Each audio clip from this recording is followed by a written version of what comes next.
नमस्कार, आप देख रहे हैं शिक्षा बाई आकांक्षा।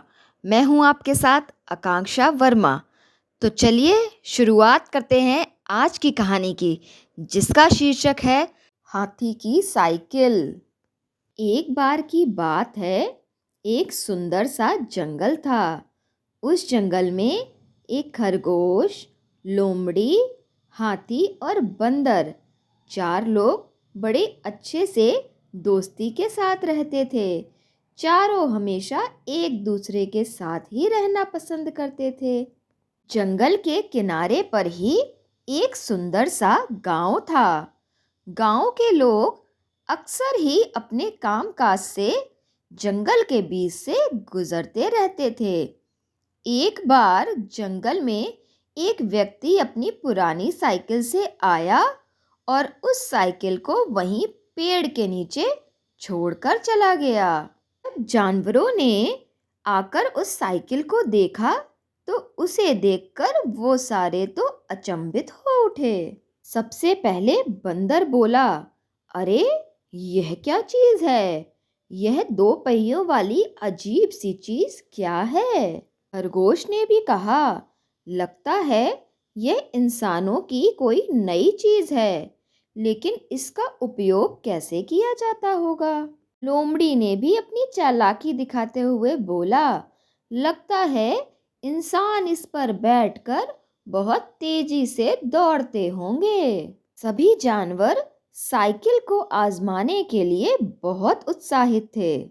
सबसे पहले बंदर ने कहा, मैं तो पेड़ों पर भी कूद सकता हूँ, तो मैं इस साइकिल को चला ही लूंगा। वह तुरंत कूदकर साइकिल पर चढ़ गया। जैसे ही उसने पैडल मारने की कोशिश की, साइकिल तो लड़खड़ाने लगी और 2 कदम जाकर ही जमीन पर धड़ाम से गिर गई। साइकिल के साथ साथ बंदर की भी सारी अकड़ निकल गई। खरगोश ने सोचा कि मैं बहुत तेज दौड़ सकता हूँ, तो शायद मैं इसे चला सकूं। ऐसा सोचकर खरगोश भी साइकिल पर चढ़ गए लेकिन छोटे से खरगोश जी के पैर तो साइकिल तक पहुंचे ही नहीं और वे भी असफल हो गए।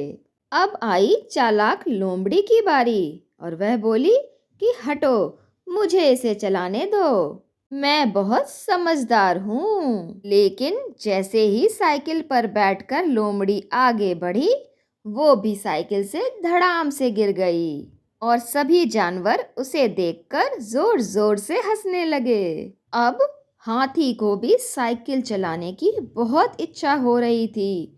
उसने कहा, मैं भी इसे चलाना चाहता हूँ। सभी जानवर हंसने लगे और कहने लगे, हाथी दादा, ये तुम्हारे लिए नहीं बनी है, तुम इतने भारी हो, यह साइकिल तुम्हारा वजन नहीं उठा पाएगी। लेकिन हाथी जिद पर अड़ा रहा और बोला, मैं तो इसे चलाऊंगा।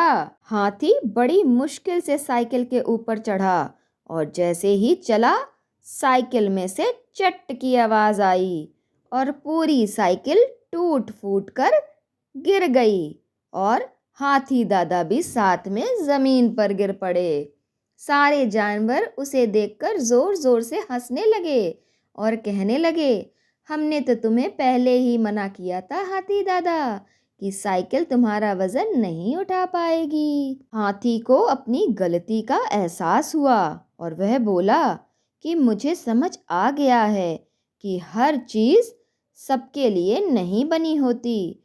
अपनी क्षमता के अनुसार ही हमें सभी कामों को करना चाहिए। इस कहानी से हमें यह सीख मिलती है कि हमें अपनी क्षमताओं के अनुसार ही कार्य करना चाहिए। धन्यवाद।